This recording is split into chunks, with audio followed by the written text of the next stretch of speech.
Shalom. All praise, glory, and honor is due to Yahweh, Bahashem, Yahweh Shai, Bahashem, Rachakodash. Double honors to our elders and apostles at Great Millstone. Want to say peace, safety, much love, and blessing to the Akim across the four corners of the earth that are pushing out this truth and sincerity and putting their lives on the line to do so. Want to say shalom to you, brothers. I'm the brother Arak out of GMS Atlanta, back in the spirit with another lesson. And Lord willing, this lesson be edifying, but also exhorting at the same time to an elect member or two. Now, this is the daily reading on the Blue Letter.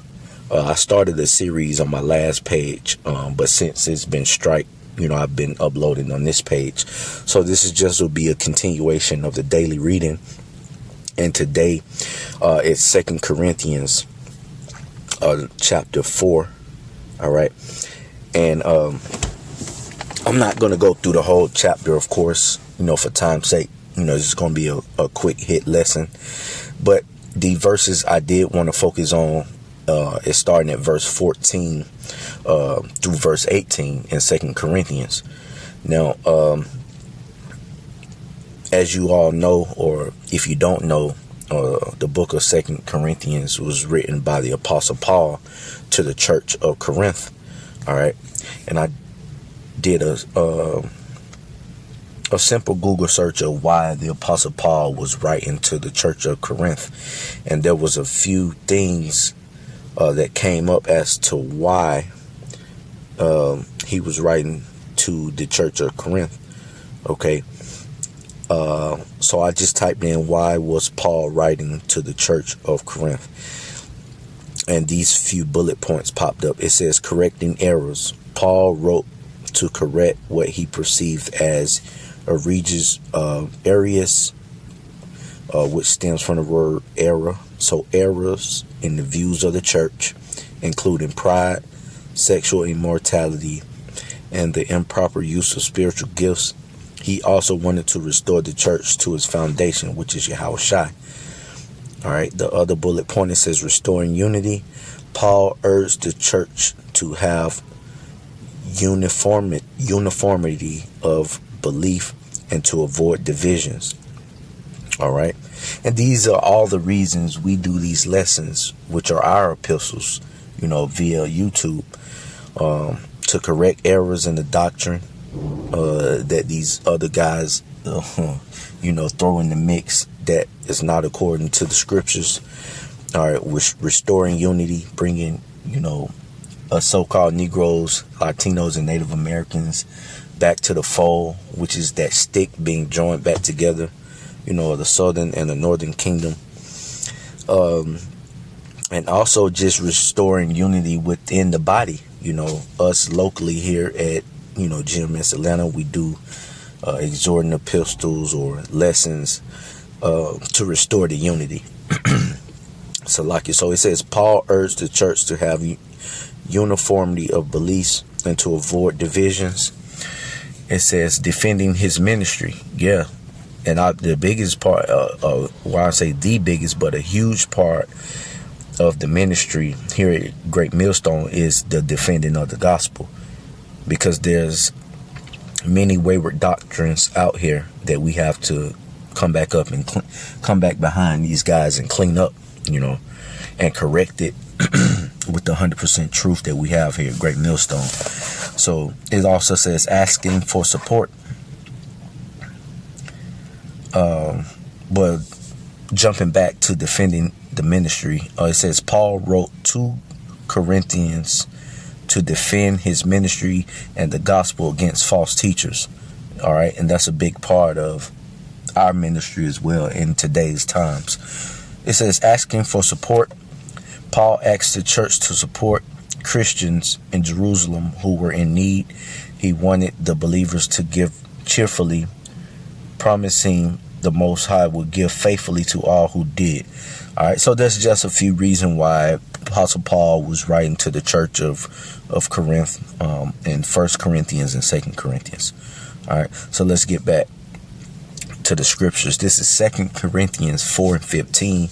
It says, for all these things are for your sake, that the abundant grace might through the thanksgiving of many redound to the glory of the Most High. Now, this is the true Thanksgiving. We just had the turkey and ham fucking festivities going on last week, which is Esau's holiday Thanksgiving. But the real Thanksgiving is thanking Yahweh Ba'ashem Yahushua and the things that he's given you that helps you further his word and his ministry. So that's the real Thanksgiving. Moving on, 2 Corinthians 4:16, for which cause we faint not. All right. So we know what we're in. All right. So it causes not to faint. It says, but though our outward man perish, yet the inward man is renewed day by day. All right. Now I have the BBE version right next to it, and it reads, for which cause we do not give way to weariness. All right.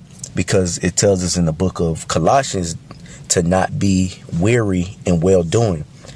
And it tells us that because we live in a society where everything around you is contrary to the things that you're trying to instill in your people. All right.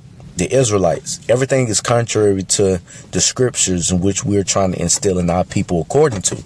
All right. So sometimes it gets a little weary. All right. You get a little worrisome. Am I doing the right thing? Is this the truth, or is this the way? Because we're in the flesh. Okay. It says, but though our outer man is getting feebler, all right, our inner man is made new day by day. So we're renewing our minds daily. Although the physical and outward man may seem like, we're getting old, brothers are having certain ailments, so on and so forth. But our spirits are gaining and getting stronger through the spirit and power of Yahweh Ba'ashem Yahushua.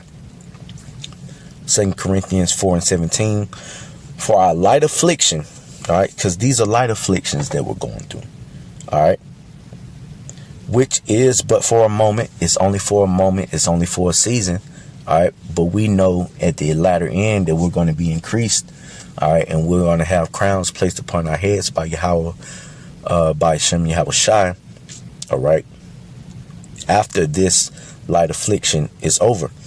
It says, which is but for a moment, worketh for us as far more exceeding an external weight of glory.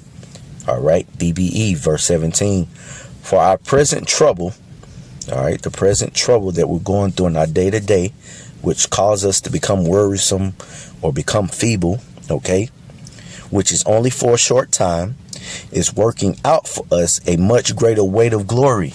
So the things that you're going through right now is in preparation for the greater gain that we're going to get at the latter end, by way of Yahweh Ba'ashem Yahushua. Okay. Verse 18, 2 Corinthians 4:18.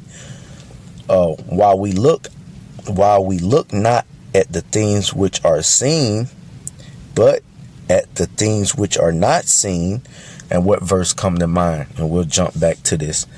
Let's get the book of Hebrews.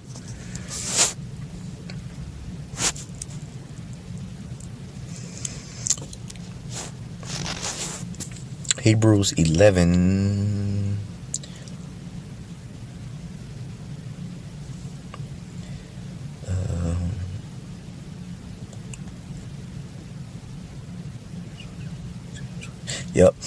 Hebrews 11:3. Hebrews 11:3. Through faith we understand that the worlds were framed by the word of the Most High, so that things which are seen were not made of things which do appear. All right. And jumping up to verse 1 says, now faith is the substance of things hoped for, the evidence of things not seen. So that's the scripture that comes to mind, because we can't see physically the inner workings of Yahweh Ba'ashem Yahushua. All we see physically is this devil ruling over us, and things are getting tight, and our day-to-day life is what's basically our anecdotal experience. We're going through it in the moment and we're able to see it. But the things that Yahweh Ba'Shem Yahushua doing in the background, things that aren't seen, through faith, we know they're happening. All right. And, we believe that wholeheartedly.